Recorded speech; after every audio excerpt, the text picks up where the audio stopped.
people at the heart of policy making, which you will see in abundance today. And this event is part of our collaborative democracy network, where we bring people together to talk about innovations in participation and deliberation. So we're absolutely thrilled to be partnering with Policy Lab on this event, who are the absolute ninjas of policy making expertise and participation in government. So thrilled to be partnering with them.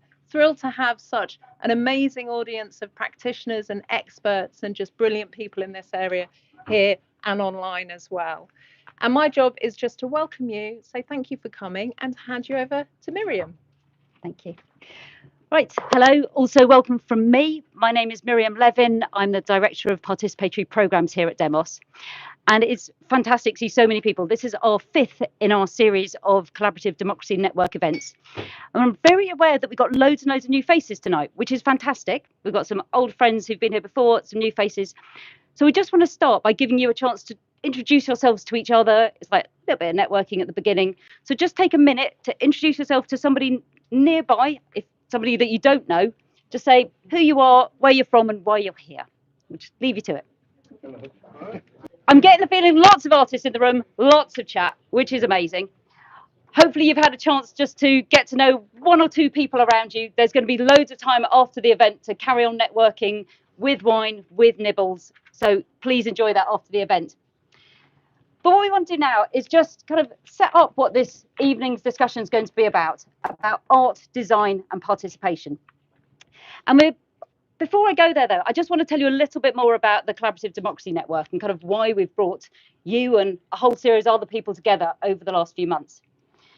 So we set up the Collaborative Democracy Network in March, and the idea was that we wanted to bring together politicians and policymakers and practitioners to think about how you can involve people in policy making and look at the innovations, learn from good practice, learn from what goes well, learn from what doesn't go so well sometimes, and really give policymakers, politicians, practitioners, civil society, artists a chance to come together to think about how we can do this stuff differently and how we can do policy making differently and involve citizens in the process.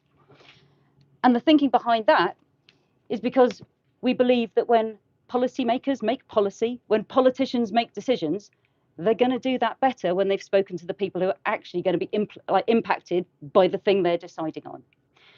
You get better policy. You get policy that won't fail when it first hits reality, because you've actually spoken to the people who are facing that problem or facing that issue every day. So you ask the right questions and you work together with them to come up with the solutions that might actually work. So we believe if you involve people, whether that's through participatory policymaking, through the arts, through design, what you end up with is policy making with policy that works better on the ground, with a stronger citizenry, and you help to rebuild some of the trust that is very, very sorely lacking at the moment between citizens and state. Tonight, what we're going to focus on is something I'm really excited about. I think it's going to be a really fascinating conversation, which is going to explore much more deeply, really specifically, into the idea of how art and design and creativity can play a role in participatory policy making. Now, I kind of guess for some people in the civil service, just the idea of bringing people into their processes is a bit scary. In fact, I've been a civil servant. It is a bit scary. It's a bit daunting to even think about how are you going to talk to people? Which people? And how am I going to find them? And what tool am I supposed to use? What questions am I asking? And how do I turn what they say to me into policy that a minister can then go make a decision on? How do I make that translation from the output from a participatory process into a piece of policy? And I kind of think for artists and designers and creative people, you've got another whole set of barriers. Like, how do you work within the political and bureaucratic constraints of government, of the civil service? That's pretty hard. I mean, again, I've been on the inside. It can be quite opaque from the outside, and knowing how to work within it is really difficult. But what we wanted to do with tonight's event is just show that it is possible, show that you can actually bring together artists and designers and policymakers to actually create something new and beautiful, and trust that the uncertainties that you get when you involve people in these processes and you do open up the doors and you do something in a different way, that actually the uncertainty is where the beautiful value lies, where you get something new and wonderful coming out of it. And these guys are going to talk more about it in a minute, but understanding that kind of through art you can get to see how people tick and why they tick and why they do the things they do and what they have in common, what they don't have in common, and how you can work together to solve challenges. And just this idea that using arts and design and creativity to unlock bits of your mind and unlock different ways of thinking about things that you might otherwise not have a chance to do, and working through those kind of methods with citizens in order to create new ideas is something that's really exciting that we're going to hear much more about in a minute. So, as Polly said, delighted to say that we're doing this event tonight in partnership with Policy Lab. We are really sorry that Tamara Finkelstein, who is the permanent secretary of DEFRA, wasn't able to join at the last minute. Sorry if anyone thought she was going to be here. Apologies. We've got an amazing panel for you instead. And actually stepping into the breach is Stephen Bennett, who is the co-head of Policy Lab, which is fantastic. So Stephen will tell us all about kind of the work of Policy Lab that they've been doing. And just to give a bit of background to Policy Lab, it's a multidisciplinary unit at the heart of government, been working for about 10 years on some of the UK's most high-profile challenges, from AI to multiple disadvantage to the Windrush. I know, Stephen, you're going to tell us much more about this in a minute, but worked with thousands of people and hundreds of civil servants across government in all areas of government. Before we go on to hear more about that, I'm just going to introduce the speakers. And then after the speakers have each spoken for 5 minutes, there's going to be a chance for all of you to kind of join the conversation. So think of your questions, decide what you want to ask our amazing panel tonight, and there'll be quite a good opportunity to kind of have your voice and kind of get these guys to answer your questions. So just to introduce the panel one by one, first we have Stephen Bennett. Stephen is an artist, a researcher and co-head of Policy Lab. Stephen's hybrid practice includes bringing art into policy-making spaces and working with scientists to co-create visceral manifestations of evidence. Stephen has previously worked in all corners of government, from Job Centre Plus to the Government Office for Science. We have Kieran Sheehan, who's the co-director of Everyone Here, a project which is being developed in West Cumbria, funded by the Arts Council. Kieran's background is in intuitive movement, and he's worked as a movement director in opera, theatre, circus and dance for 20 years. Dr. Catherine Howe is Chief Executive of Ada and Worthing Councils. She's an expert in digital innovation, focusing on the area of digital democracy and systems practice, and has a background which connects together technology, community and social change. And finally, we have Yara El-Shabini, who is one half of British pioneering social practice artist duo, Yara and Davina. They create ambitious public artwork that responds to site, context and audience, rooted in the everyday, using participation to make works that are poetic and universal. And they regularly show nationally and internationally. And last thing, before the speakers get to speak, we're just going to start with a short film that is made by Policy Lab, which brings to life some of the things that we're going to be talking about. And I apologise already for the people who are at the back. There are subtitles. It might be a little bit difficult to read if you're anywhere near as short-sighted as I am. If you can't see it, don't worry, we will send you a link to the film afterwards so you can watch it at your leisure. Can't see it, don't worry, we'll send you a link to the film afterwards so you can watch it at your leisure. Sorry. Oops.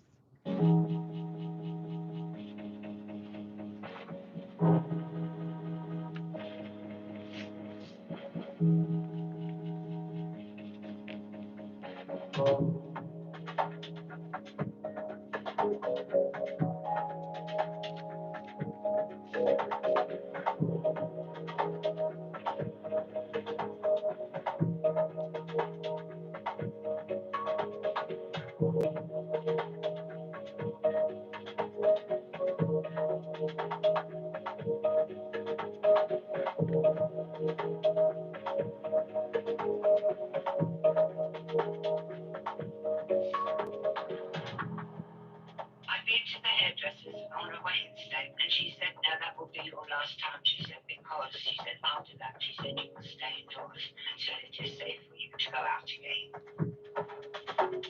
I need to get back to work. I've been waiting on universal credit like a whole month. So what are you supposed to do in that whole month that you're waiting? Are you ready? Yeah. 1, 2, 3, go. To go back upstairs, meant that I could sleep again with Colin. I mean, we have a marriage. I'll see you later. So we help our clients build trust with other people. I would go to all of their appointments with them until they feel confident enough to walk and speak to them without me being there, because that's what this is all about. Is making our clients independent. So it runs for about 50 people, isn't it? 44 dinners we do. We don't stop at 5 o'clock or weekends. You know, we kind of ensure that there's support all the way through. Bottom is medical records all the way up to current date. We've even got strategic placing of everything in case we flood. We contacted UK Border Agency, Passport Office, and we were just going around in circles. How are you able to Do I think the people in power can't help you and assist you to do that?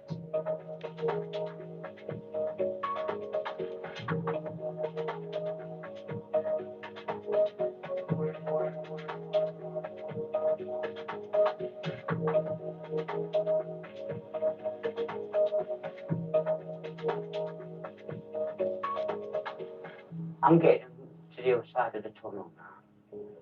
So I see the end goal. So I'm looking forward to it.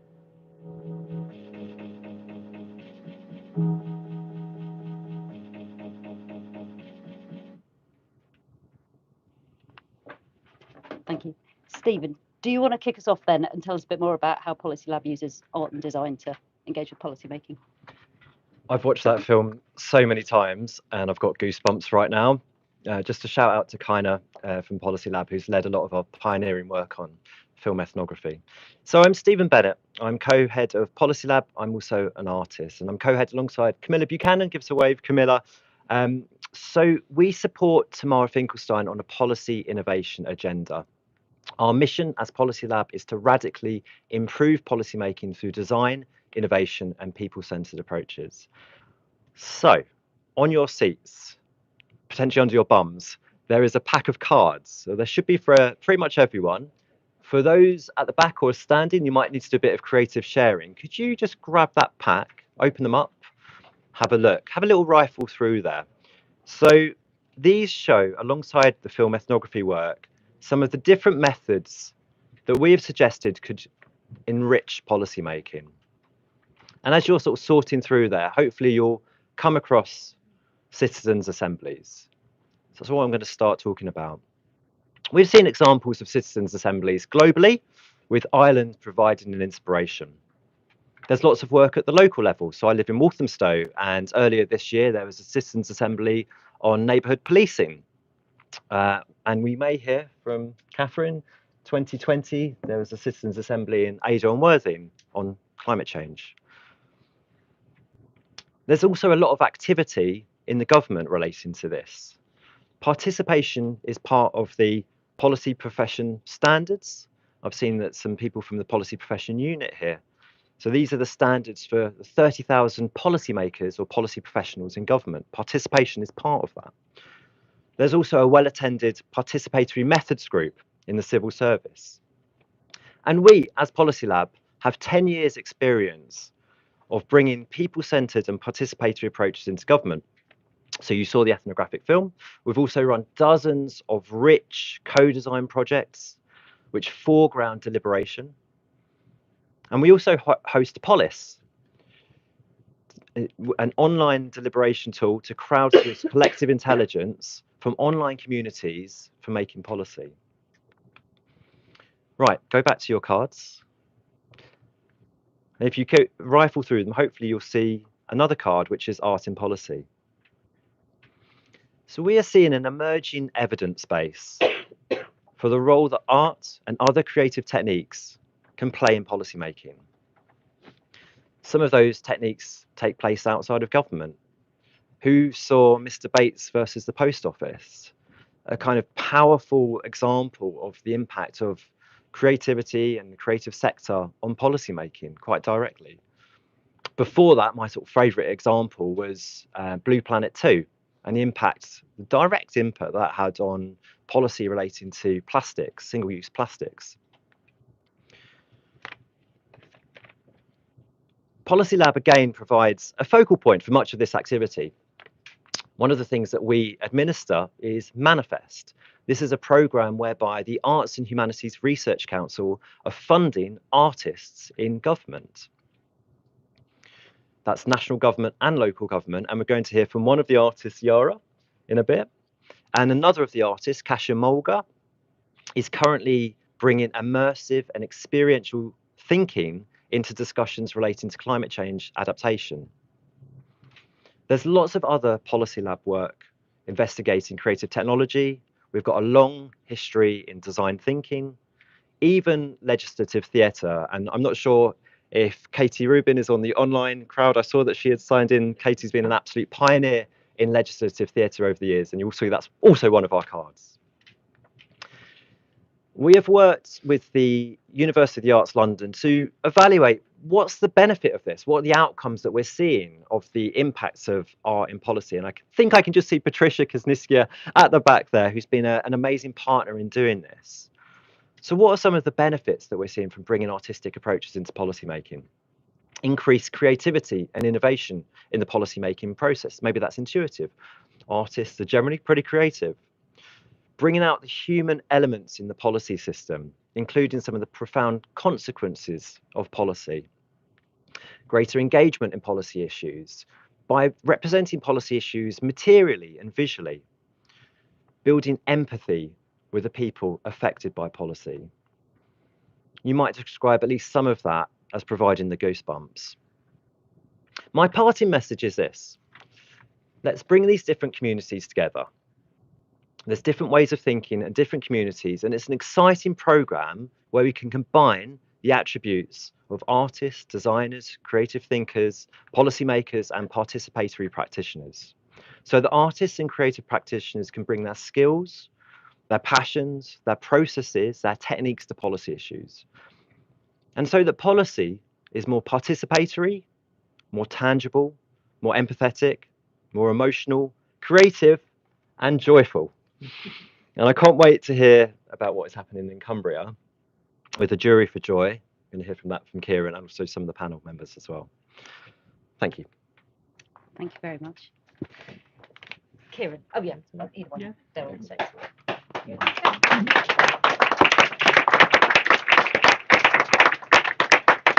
So, yeah, Kieran, if you tell us a little bit about Jury for Joy and your work in Cumbria. And also, I'm really delighted to say that we've got Claire Ainsworth in the crowd here, who's one of the participants, one of the jury members, and also Unique Spencer, who was the lead facilitator for the process. So Claire's going to say a few words when we finished the panel discussion.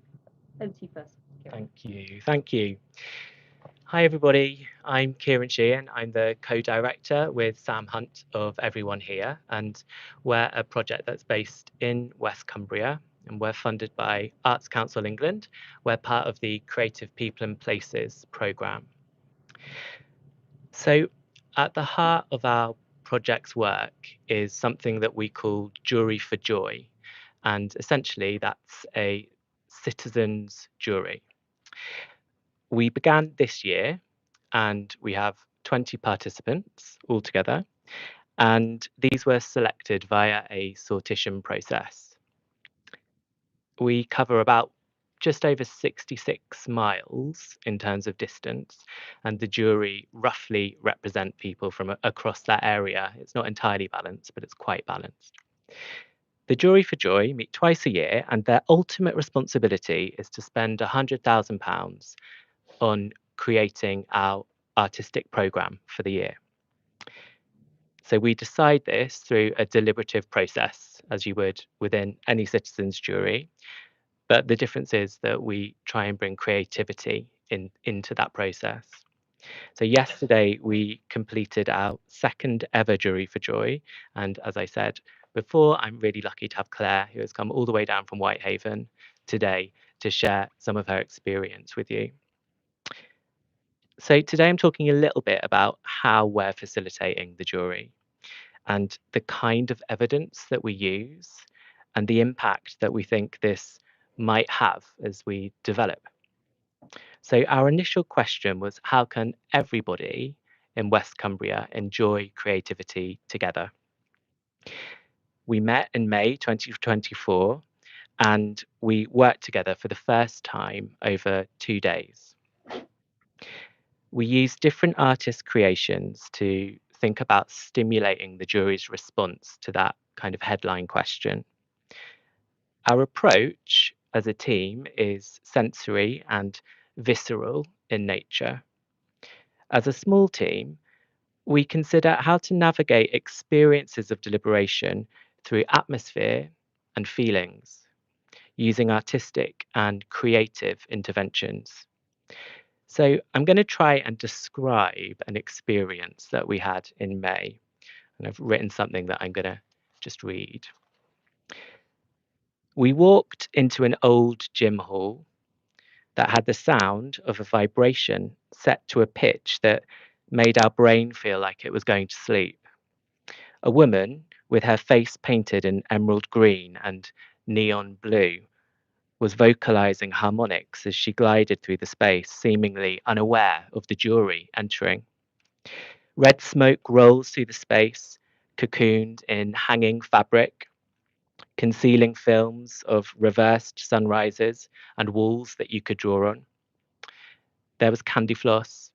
There were clouds on the floor. There were clouds on a screen that moved when you moved your hand. An angel was standing in the corner, handing out more candy floss. A lady in green sings opera as she sits on a throne, making lavender dolls and inviting the jury to come and take part. So this is an experience that we developed with the incredible West Cumbrian artist, Natalie Sharp. And the aim of this was to try and help the jury consider our question, but using sensory experiences. Importantly, we weren't asking the jury to make a judgment about whether this piece of work was good or bad, but we were presenting an example of what might be possible. And from that speculative beginning came many more questions, ideas, possibilities, ways of unknowing.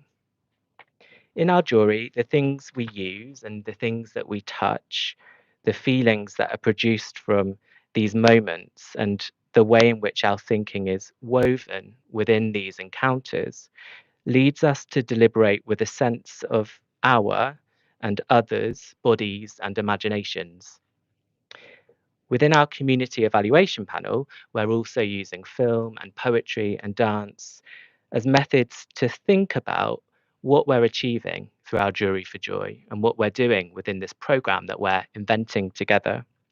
So using this approach is not always comfortable and not always clear, but we believe together that we can find a way of making complementary processes for deliberation that are accessible and that are equitable, and that they're methods that privilege relationship above analysis and embodied responses beyond intellect. And I believe that they're kind of relevant to anything. I think that we can use creativity and arts-based methods to deliberate and to find different ways of being with things.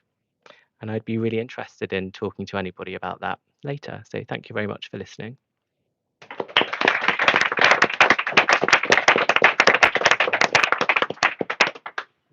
Thank you, Kieran.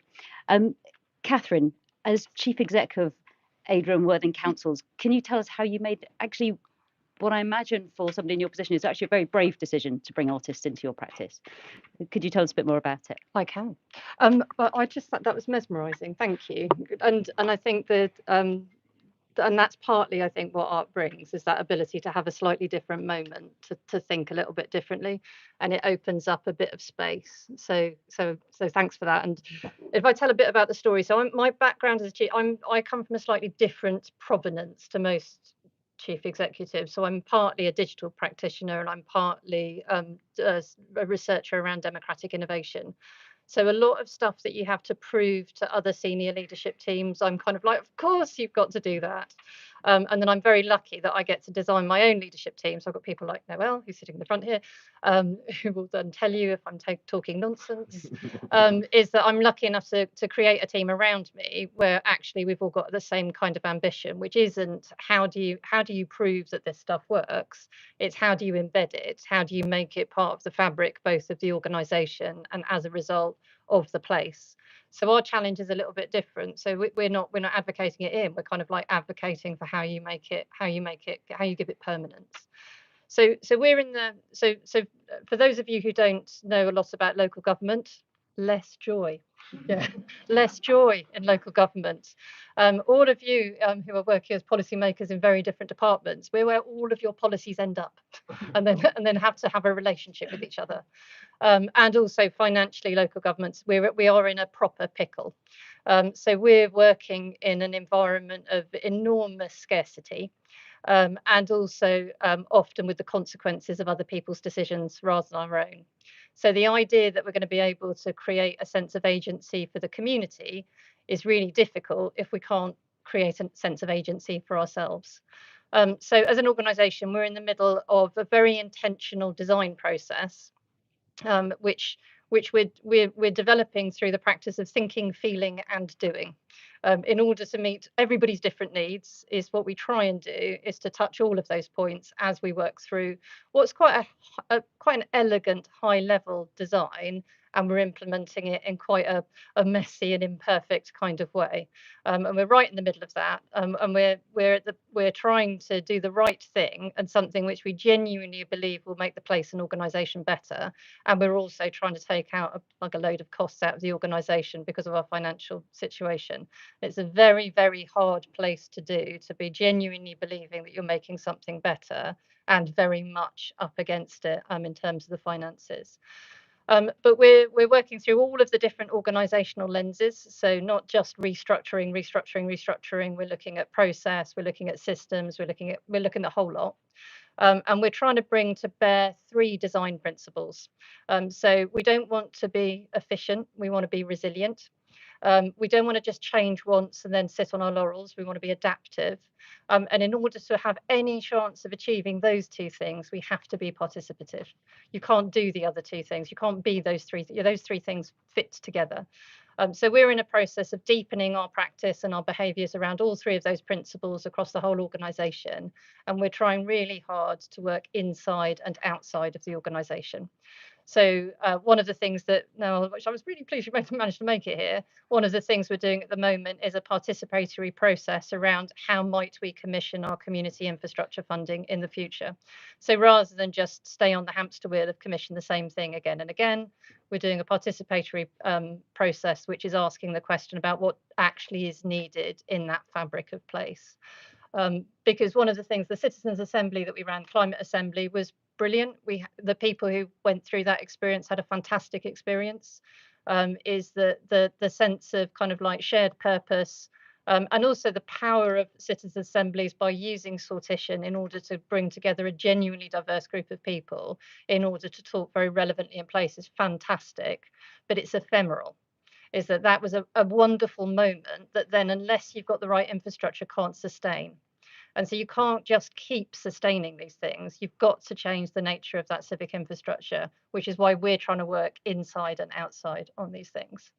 So there's a huge amount to do, and we're trying to operate sort of in that space in terms of what can be highly participatory, what's the right role for the representative democratic system, and what are the messy spaces of deliberation where you have to have strong enough practice and behaviours in order to be able to actually figure stuff out, which is really tough. And our goal is to be able to set ourselves up to go at things which are bigger than the organisation. So essentially to see ourselves as a unit and a facilitator of system change. But you can only do that if you put your oxygen mask on first. So one of the reasons why I was so pleased to have you guys with us is that firstly is to bring in an artist practice into the space that we're in, shows what our intent is. It shows that what we're trying to do is to create an environment where that kind of thing can thrive. It's really important for me as the chief executive to signal that I think that stuff's really important. But it's also really important that when people are feeling really exhausted and a little bit desperate and quite miserable a lot of the time, though we are poor, but we're basically happy. But for people who are in a real tough spot, to be able to be given a bit of time, a bit of empathy, and a bit of space to dream and imagine stuff. So for me, what was wonderful about your practice about coming into the organisation was to immediately using that, not that thinking or that doing, but that feeling to sense what the organisation needed, which was to dive into that need for a bit of time and a bit of space and a bit of chance to breathe.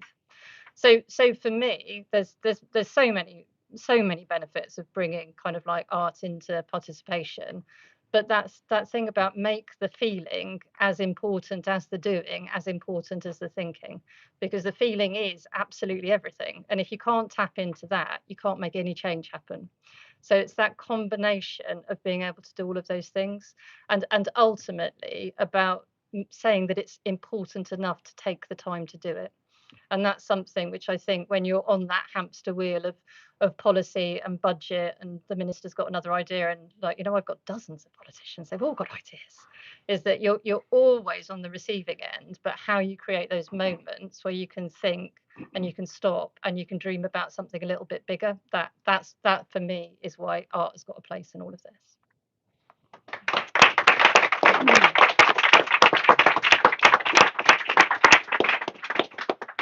Amazing, thank you. And Yara, finally, as an artist who's worked in a local authority space with all the inherent excitement and challenges that comes with, can you tell us more about your experience? Yes, and no pressure there from Catherine.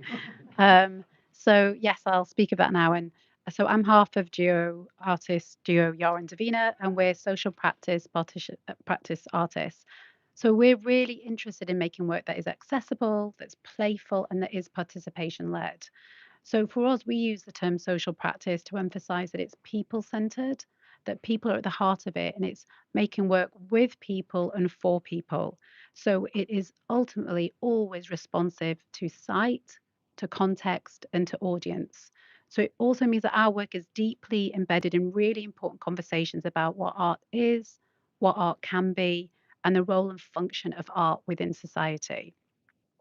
So, as Stephen's mentioned, we're artists in residence as part of the Manifest programme, which is a Policy Lab commission. And I'll emphasise again that it's funded by the Arts and Humanities Research Council. So, the funding for us has not come out of Adrian Worthing's budget, but from the Arts and Humanities Research Council. So, we're artists in residence in the council.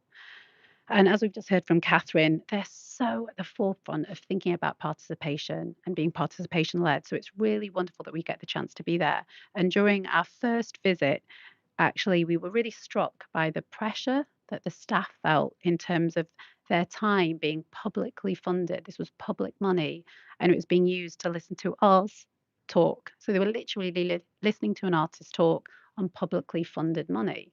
And we thought that was really, really interesting and really significant, because we do think that actually artists are really vital and can be really active participants in this space.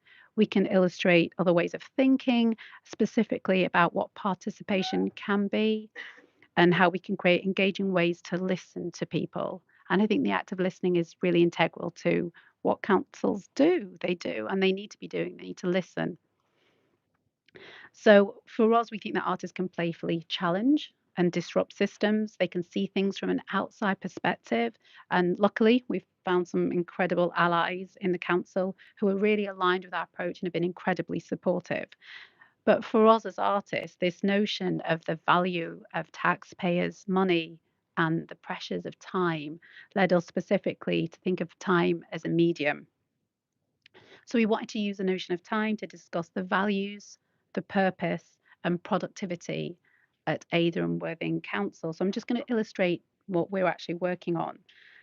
So over the last 10 months, we've been creating work with the council staff. So in this context, we really wanted to work with not the local residents, but the staff of Ada and Worthing Council in a really participatory way.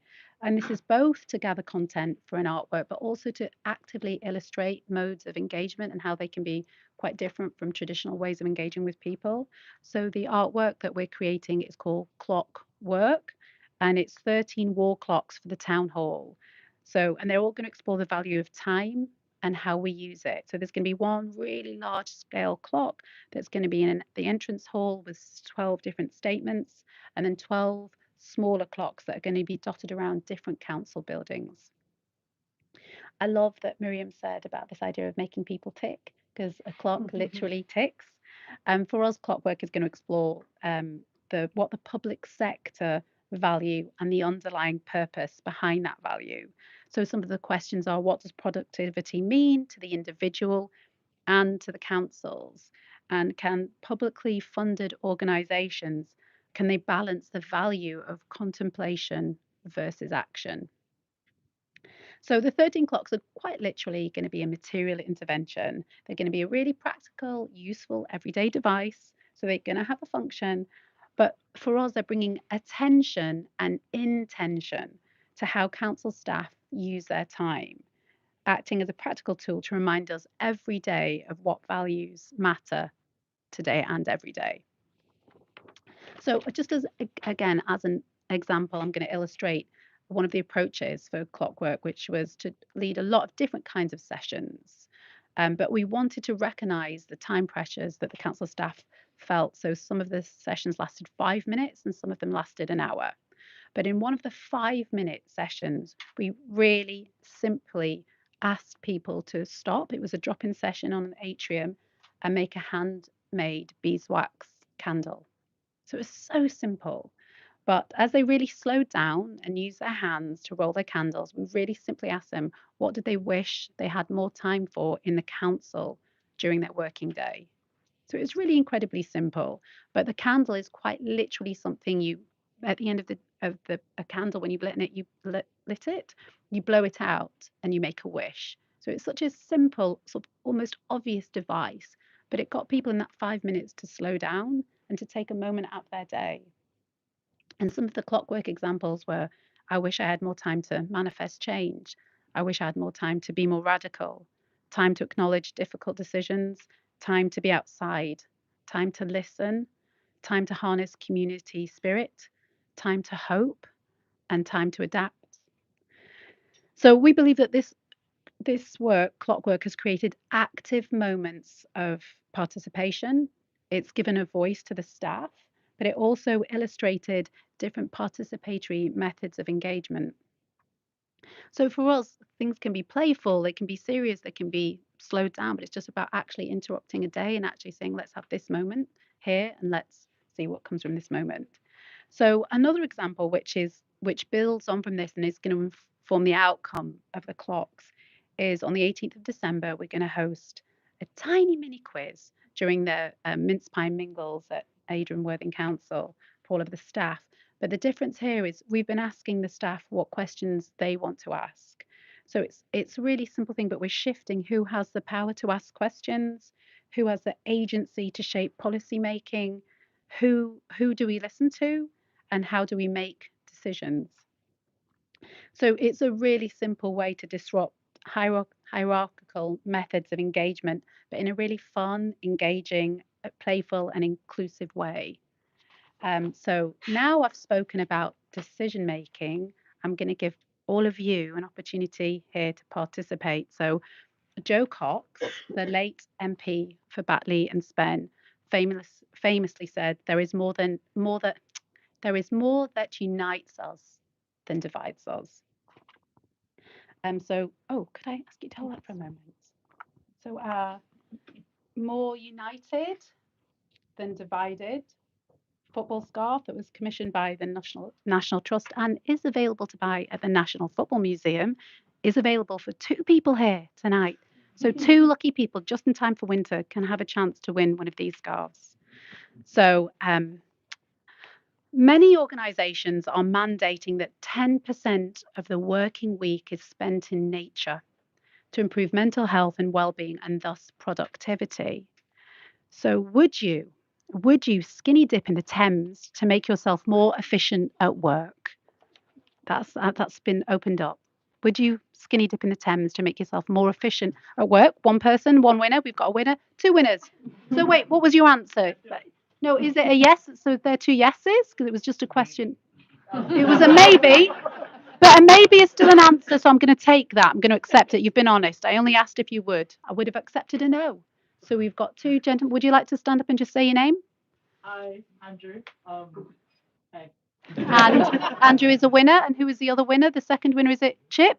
I think it's Chip. Hi, yeah, I'm Chip. Did you say maybe? Is that right? Chip the maybe Chip. Well, you can investigate later. So I've got 2 scarves here that are going to be available later. And thank you.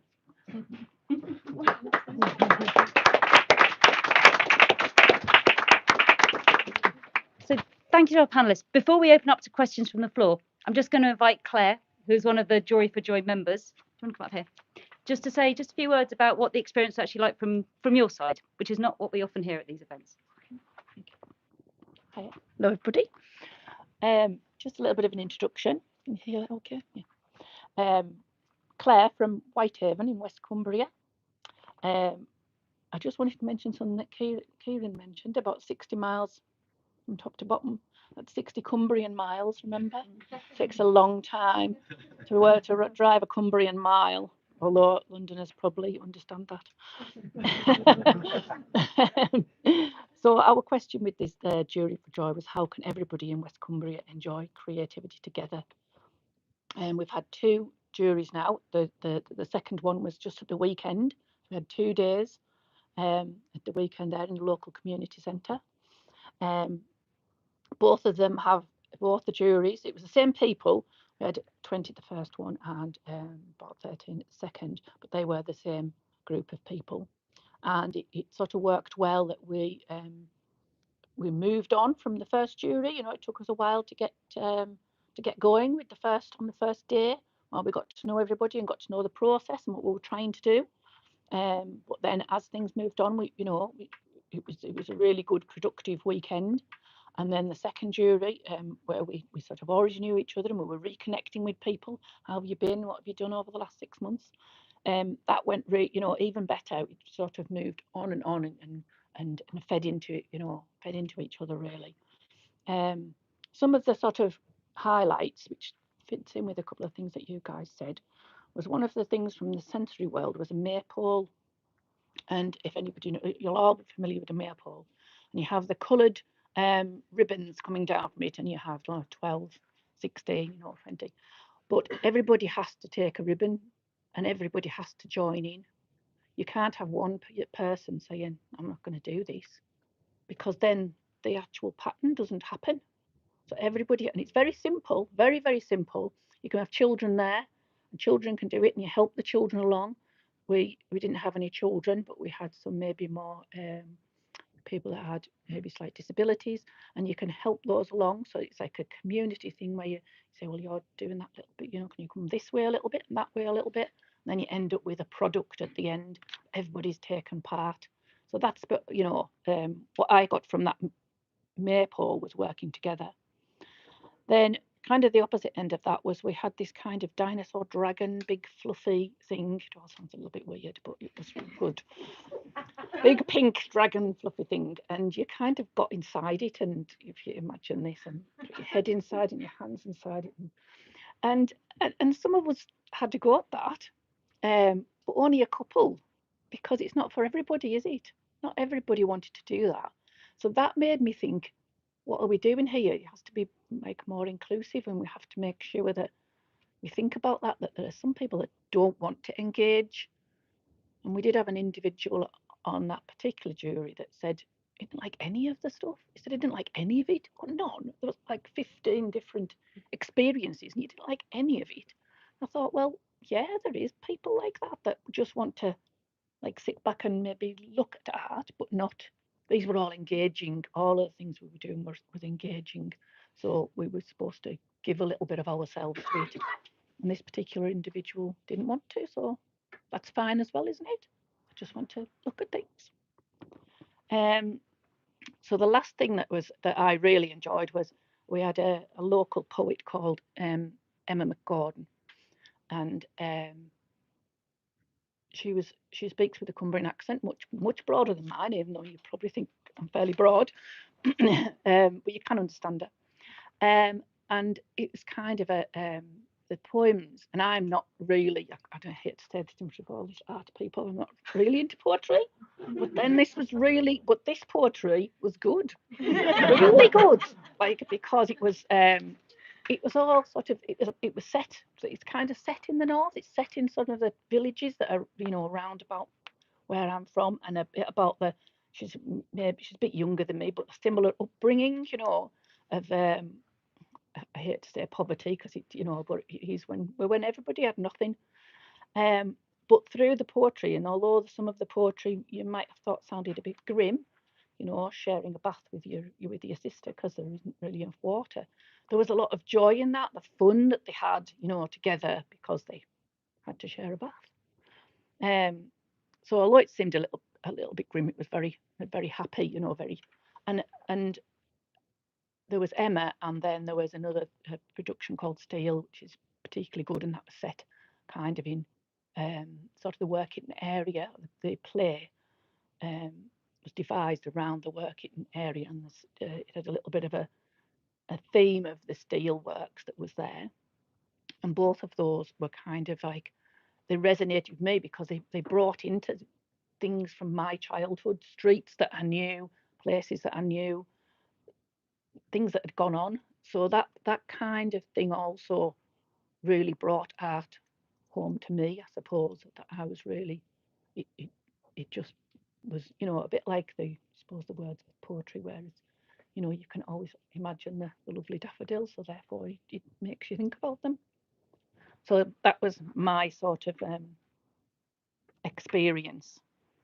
The whole thing about the Jury for Joy was, that we did as well, was a little bit, actually it's more participation in the jury, which comes into sort of like this, some of the things that you were saying, that you start off with this great big wealth of what can you do? You can do all this, but within the jury, you've got to narrow it down and say, well, you know, what do we actually want to do, and what's our focus, and you've got to bring it down to, and everybody's got to feel, well, don't have to, but this is what happened, wasn't it? Everybody felt like they had some of their ideas in the end product. Everybody in the room felt that some of their ideas were in there in that end product, and so therefore they bought into it. And Unique facilitated all that to bring it all together into a more of a narrow scope that we could actually achieve.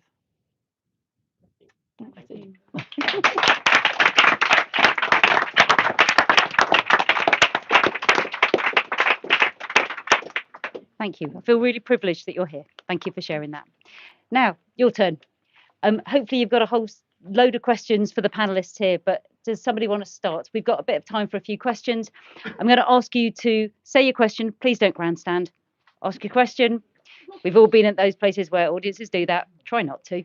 Tell us who you are, and if it's your question is directed to anyone particular or just to the whole panel, that'd be fine. Who's got a question? Jamie.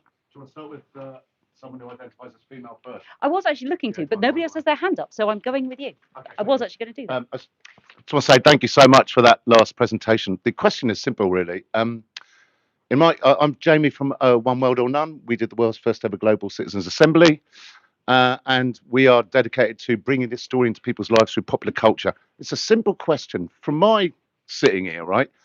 You're all brilliant people on the panel, immensely talented, really well spoken. But from the point of view of the public, if you want the public to get on side, it's actually the assembly members or the jury members just giving this straightforward testimony about what they went through, which I find really resonates with the public. So I'm asking the panel, anyone, to what extent are you dedicated, or how much time or focus are you dedicating to giving voice to alumni of assemblies or juries, basically? Can't believe I said alumni at this time of the night. Thank you. Going to see if there's another couple of questions before we go to the panel. Anybody else have anything they want to ask? Please. Fab, thanks all. It was really, really interesting. I have a question which may be more specific for Catherine, but it's also a bit broader. I was really interested in the discussion. Just want to introduce yourself. Oh, so sorry. Hello, everyone. I'm Sophie Harrington. I'm a civil servant at DESNZ, the Department for Energy Security and Net Zero. Yeah, so I'm really interested in the idea of you have your wonderful artwork that's being sort of developed in deliberation with the council workers and so on. And I think that's a really exciting and tangible output. But I'm also interested to hear from the point of view of the local government employees, how is their engagement with that piece of art affecting their day-to-day experience outside of sort of your specific practice of delivering the art, carrying out the sessions? And do you think the intention of providing that space for reflection, maybe innovation, is carrying through? Is that sort of being embedded in how they're working beyond the art itself? Thanks. Thank you. Can I have one more question? Go for it. Hi, Andrew, the guy that would swim in the Thames.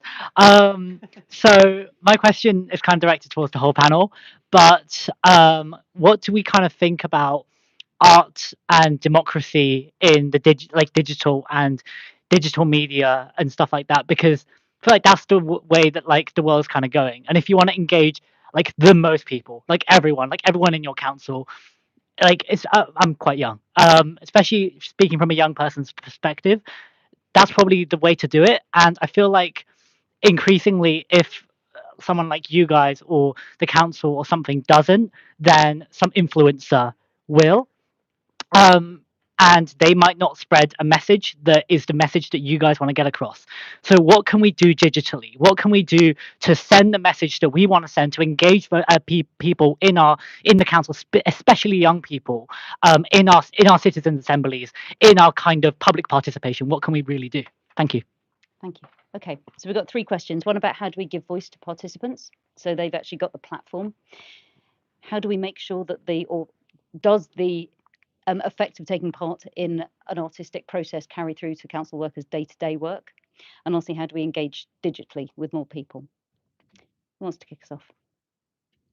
Do you want? So I just, Andrew, are you sure that you want to go swimming in the Thames? Can I just check? So sort of rounding those 3 questions up from my perspective is that one of the reasons that we talk about wanting to work inside and outside is that if we can't deliver kind of a feeling and experience that sense of agency to our own staff, I don't see how we're going to do it to anybody else. Therefore, if we're not listening to our staff, we're not able to listen to anybody else. So we are deeply imperfect at it at the moment. But partly there's 2 things in our high level design which I hope make both things better.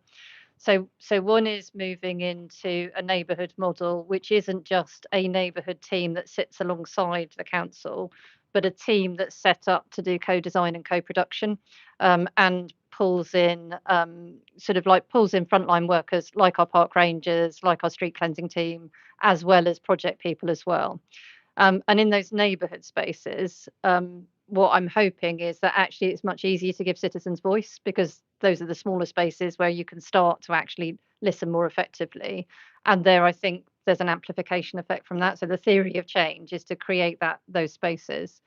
And we're supporting that with a participation lab, which Noel's been designing, which is, so I run around the organisation going on 2 targets. I want 30% of my team, my staff, able to facilitate an experience rather than like no more meetings, more experiences.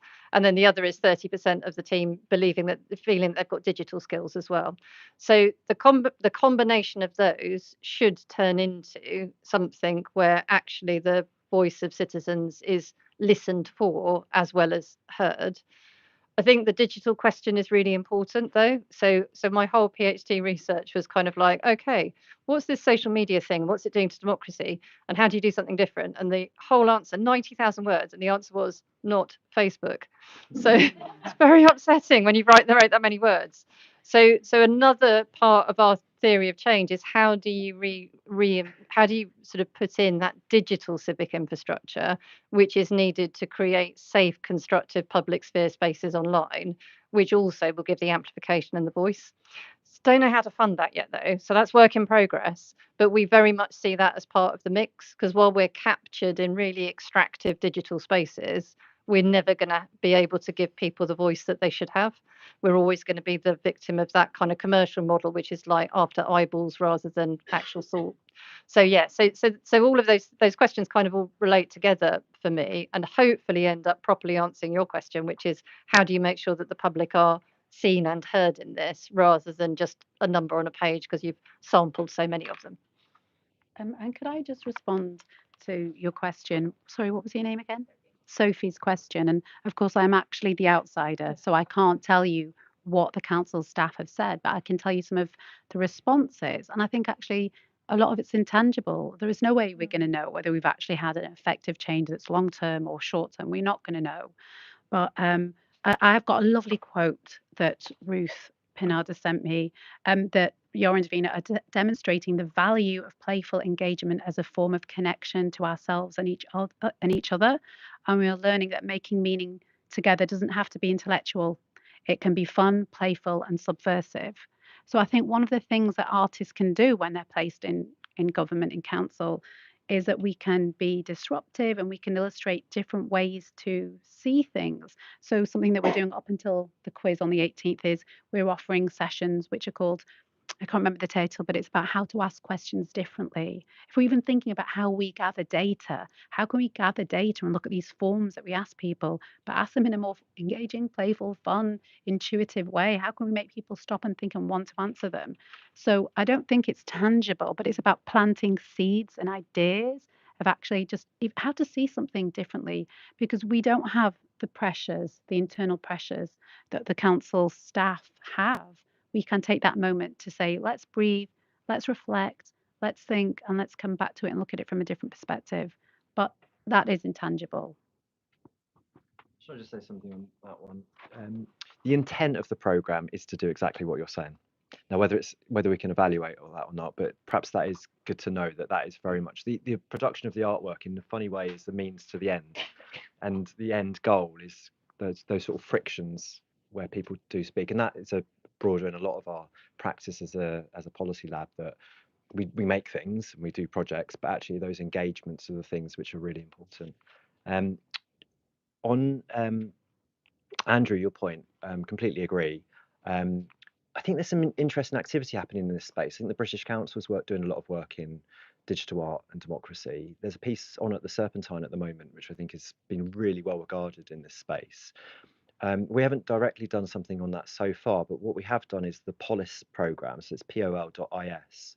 And that's what we're trying to do to speak to people in digital space. But I really liked how you caught yourself at one point where you sort of said that's the way to engage people, and then you said young people, because actually it's looking at the population as a whole and recognizing not everyone wants to engage digitally, and actually developing and I'm sorry, that isn't necessarily younger or older, but actually developing a tailored suite of engagement. So the work that we did on sea bass fisheries management, we did a big online debate to access people who were perhaps younger, perhaps a bit more independent, not necessarily in seaside communities, but we also went to pubs and cafes with posters that we put on the wall saying meet here at 6 p.m. on a Tuesday to talk about things. So there was like this mix of things. So I definitely agree with you on that.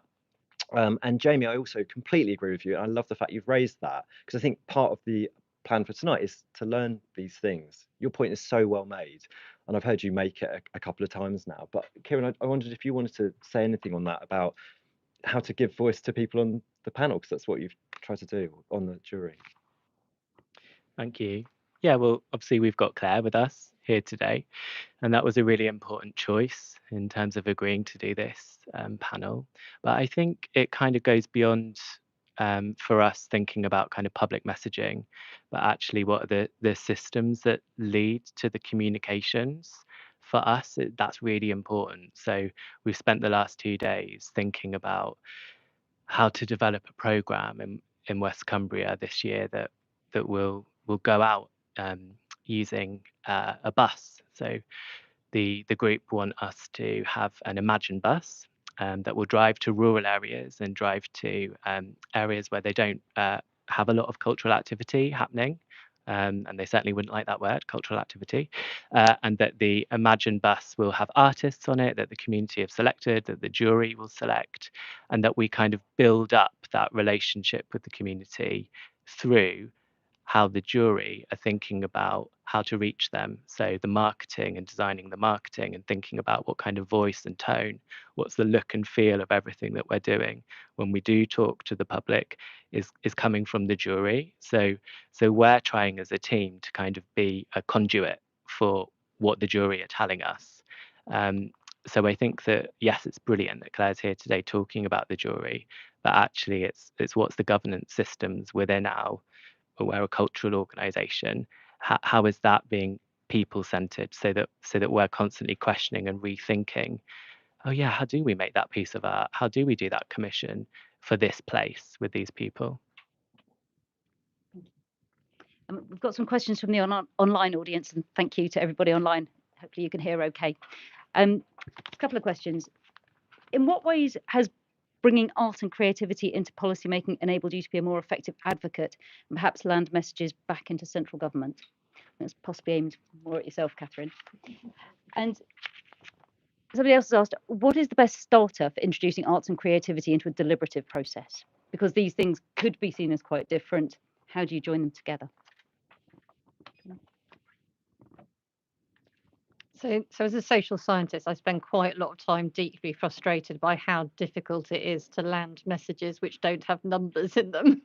So I'm not sure you should ask me that question. So I think what we find is if we could give our elected politicians an experience rather than just the facts, is that it's going to resonate because they're humans too. And I think that's something that we're trying to take through into how we're working in the policy space more widely. But I think that the deck is stacked against you as a small organisation. Well, we're actually two small organisations down on the south coast because we're two councils, which is special. Extra special. To be honest, it's stacked against you. So we can create a context and a world in Ada and Worthing where there is a kind of a parity of esteem between the different kinds of inputs that you would get. And I think we've got an environment where everyone will be listened to. But I don't find that very easy to take on the road yet, which is why next step is unit of system change. So that we start to influence the spaces that we're trying to push into a little bit more. Do you want to talk about what it means in central government to get these messages to land? Yeah, I mean, it's a great question because I think it's a difficult question. And what is art? Art is often emotional, it's persuasive, it gets people to act. So actually, I think we need to be quite careful about a program which is bringing artists into central government about how that runs. And I think it's useful to think about inside outside. And Catherine, you've talked about that as well. So the examples that I gave when talking about Blue Planet 2 and about the Post Office Horizon scandal, those are sort of things seeded in the artistic communities, or they were sort of amplified or told or explained in this powerful emotional way, which has then got government to act. I think bringing artists into central government, you need to have a different mode of operating, or else you kind of get into quite difficult territory. So good question. And what about this question? Sorry, let me speak this. What about this question? Like, how do you start? How do you kind of embed arts into deliberation? What's a good way of artists who may not have used these practices before? How would they go about it? Yeah, I think you start with the people that you're working with. So I think that bringing art into any process is just about choosing what piece of art that is, and people will respond because everybody's human. I think that there's no kind of, for me with the jury, I think it's about explaining, okay, we're going to be with some art. That's the important thing. It doesn't matter what art is coming next. It's that preparation to be with the art in that way, and knowing that the art is going to be with us as a kind of friend in the deliberation. It's going to interrupt our way of thinking. It's going to change the way our bodies feel. It's going to bring our imagination into the room. And I think that's anything. That's kind of like playing with Play-Doh, which is something that we did this weekend. But it's also going into an amazing immersive sensory experience. It's interrupts us, and it breaks our habits, and I think that's really helpful for deliberation. Thanks. I'd also say it's about responding to the site, the context, and the audience. As an artist, when I'm going in, we're always thinking about, well, who is the audience? How are they going to gauge? What are we going to respond to? So we never go in with an idea. In fact, we went through maybe 3 or 4 ideas before we landed on this idea, and that was a response to the time pressures. It was a response to how people were feeling and how can we use that as a medium? How can we slow down? How can we talk about this moment of reorganization? What are your values? What does productivity mean? What does contemplation mean? So I don't think there's any one way. I think that the beauty of an artist's practice is, my hope is that it's responsive. So you go in and you listen. I think listening is one of the most important things. You listen, you respond, you're intuitive. You don't go in with a fixed idea and saying, I'm going to go and do this, but the very opposite. You see what feels right and you respond to it and you develop it, hopefully in collaboration with participants or your audience, whoever that might be, but it's always going to be different. And I think that's where the exciting thing is, that you show and illustrate in a really active way a different way of thinking and creating and questioning. Am I allowed to ask a question? So one of the things which preoccupies me is how you keep people safe in these conversations. So one of the things that we've noticed through thinking and feeling and doing is that sometimes when you step into the feeling space, is particularly when everyone's got their professional armor on, and suddenly you expose them. You will have seen this. I'm sure there's been crying. Yeah. So suddenly when you give people the opportunity to tap into their emotions, is that they're very raw and exposed. And it might be unique that you want to comment on this as the facilitator, but how do you hold people safe when you've suddenly given that you've kind of like, sort of opened them up in some way, which I think again is what art does. And it's something that worries me a bit, because I think we can, and this is certainly what we saw earlier in our design process, where we went quite deep into the feeling space, and actually people felt really exposed by that. Now I think we were a better team for it out the other side, but it's hard, and to do it without thinking, I think is a bit irresponsible. I know that's not what you would be doing, but I'm interested to know how as artists you hold that. So I think in terms of preparing for that for a citizens jury is very different to the project you're describing. So where in terms of presenting evidence, I think that the selection and the planning around that is always around the experience the jury are going to be participating in before, during, and after the artwork. So is the art about kind of co-creating something together in that moment as an exercise, or is it about experiencing something that will then shift the way that they're thinking in the deliberation, or not shift, be with them in the deliberation? And so in that selection there would be a kind of safeguarding, I think. Certainly there's a responsibility to make sure that within the kind of poetry that Claire was describing, we knew that Emma would really kind of draw from her lived experience of that place. But actually, we know that Emma's a really highly experienced professional artist that understands the group she's working with, and we can trust that work. So the selection of the artist and the artwork is really important to make sure that there's not going to be something very triggering, there's not going to be something that is inappropriate or shocking, because also we're introducing people to artistic experiences that they might not have had. There's some people, as Claire was really clear, certainly wouldn't engage in some of the things that we've presented, but it's not about the kind of judgment of whether that's good or not. And so I think that also makes it slightly safer, because it's really about that idea that art can be with us rather than attacking us or something that we're kind of distant from. It's a very different relational thing. And then we have Unique, who's an expert in terms of access and equity, and she's always in the room. And this is why she's now leading actually the jury, because her thinking is always about who is in that room, how are we all different, what do they need. We spend time with our jury members outside of assemblies. We're in contact with them, with new members that will join us. It's all about making sure that the experience is for and with them. But definitely it's something we think about all the time, the appropriateness and the safety.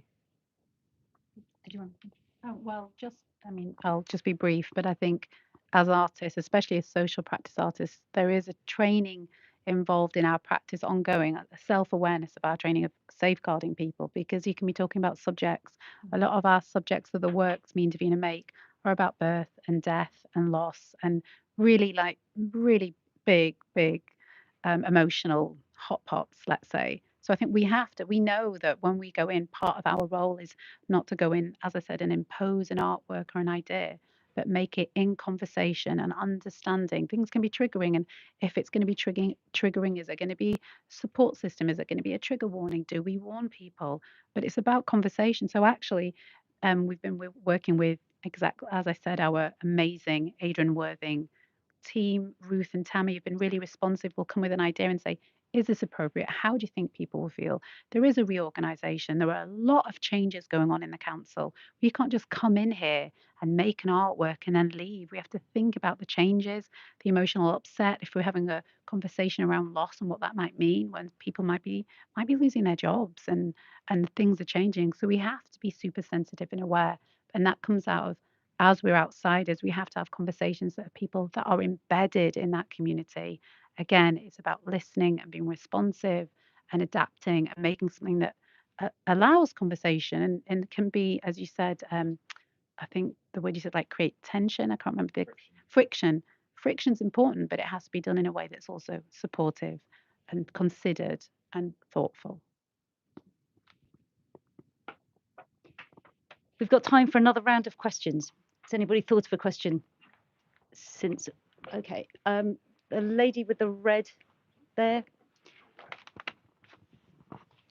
Hi, I'm Bella. I'm founder of Anti-Party, and yeah, hi, I'm Bella. I'm founder of Anti-Party, and yeah, when you were talking about open heart, open mind presence, it reminded me of like Theory U and U Lab, which is like this online course with MIT that you can take. That's very much about presencing in these spaces. So super keen to combine that with art, and I would love to co-host or facilitate a similar session. I just wondered, very simple question, on any of your guys' websites, is there like a toolkit or guidance that's really easy for someone in a community or with an organization or with a topic that they want to facilitate an arts-based event around, to just like pick up and run with it? Or is it more like consultative with you individually? Thanks.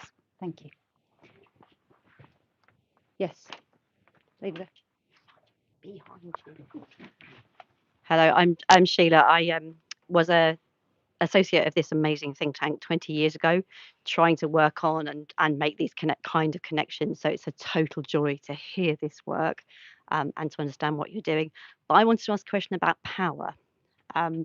So someone I was very close to was one of the architects of the Scottish constitutional process, devolution process, who said power devolved is power withheld.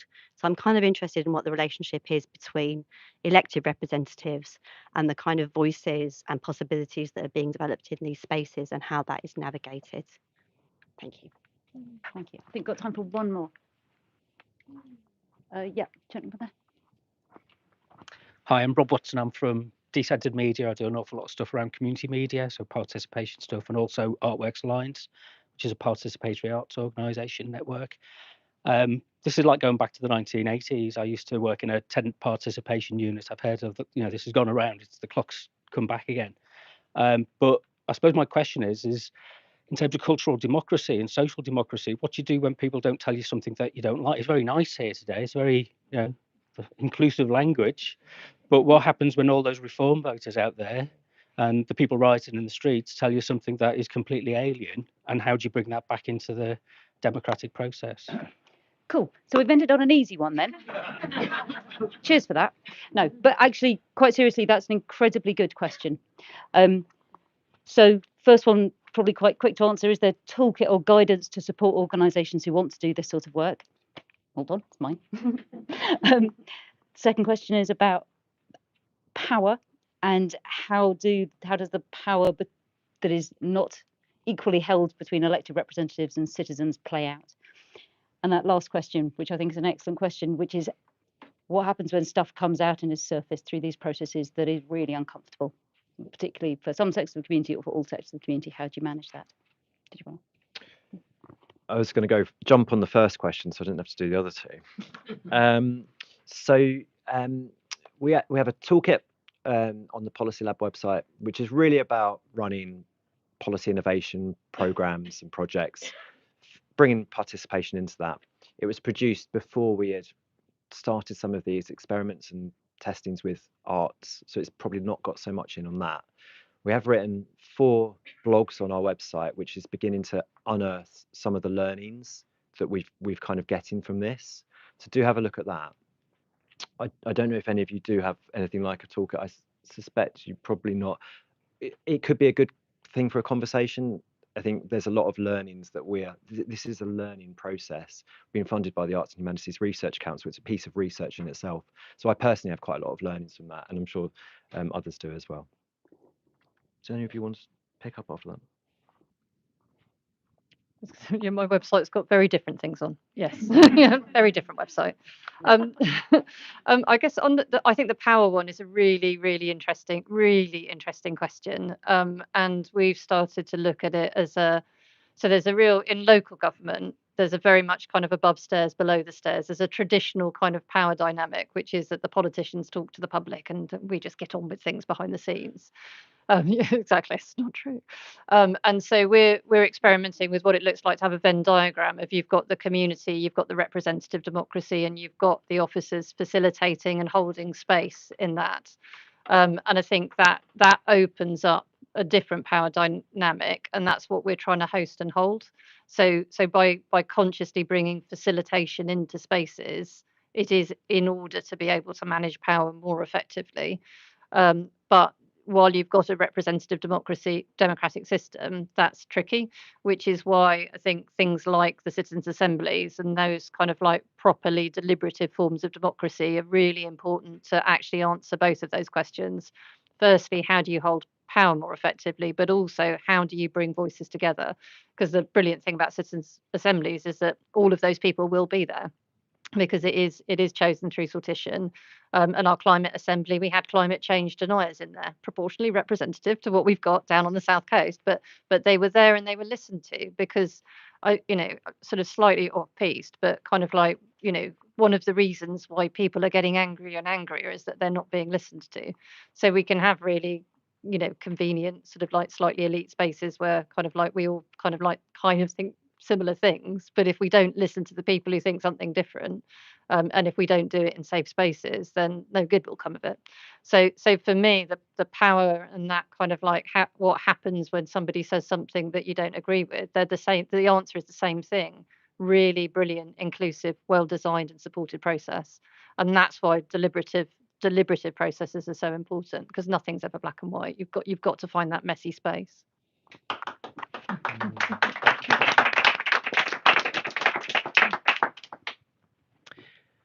I mean, I totally agree with that, and really inspiring. I think I was just going to add that's staying with the trouble of the conversation for us is what we're hoping for more of actually in terms of thinking about creativity and culture and engagement, because I think that the jury are certainly not nervous about having conversations, and also bringing the arts into a deliberative process is deeply middle class. And and actually I'm really interested in that, and actually how we make sure that this using the arts doesn't become a massive barrier for the jury. And I think we're excited about that as a group, and we love the arts and we love creativity, and we really think that the jury believe that it can work for lots of West Cumbrians eventually, but it's going to take a long time. um, and we've got to stick with that and learn from it and constantly reflect. So I think that having all those different people and identities, they're all welcome. That is the point of everyone here, that actually coming in and talking, for us it's a less charged topic, but about how can we be creative all together.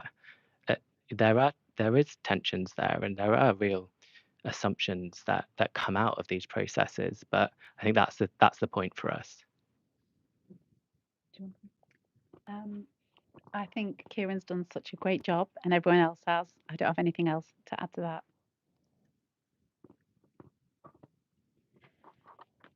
Thank you. In that case, I'm just. But just Yep. before we end up, I want to say thank you first to Andrew and Chip for actively participating in all honesty, and I do hope those can be handed back. Yeah, we want to see it. It might be a bit wet. Well, Chip's a maybe, so Andrew. Thank you. So it just falls to me to kind of wrap up for this evening and to say just the hugest thank you to our panelists, to Yara, to Catherine, to Kieran, to Stephen, if you'd like to join me, and also to Claire, being really brave.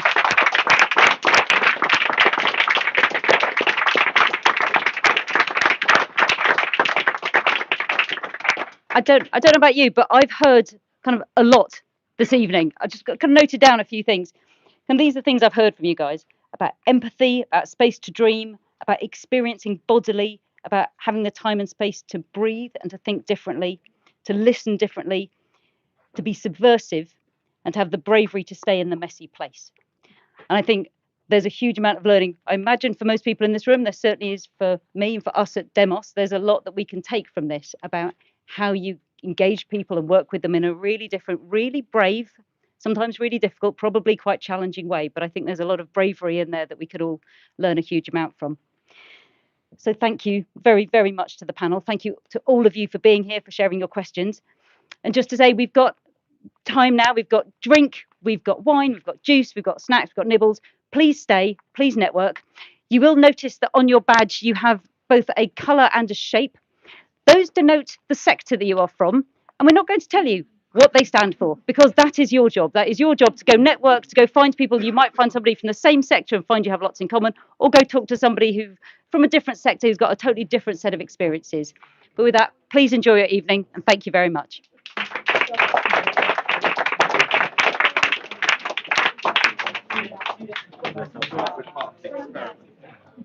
Should we get a photo?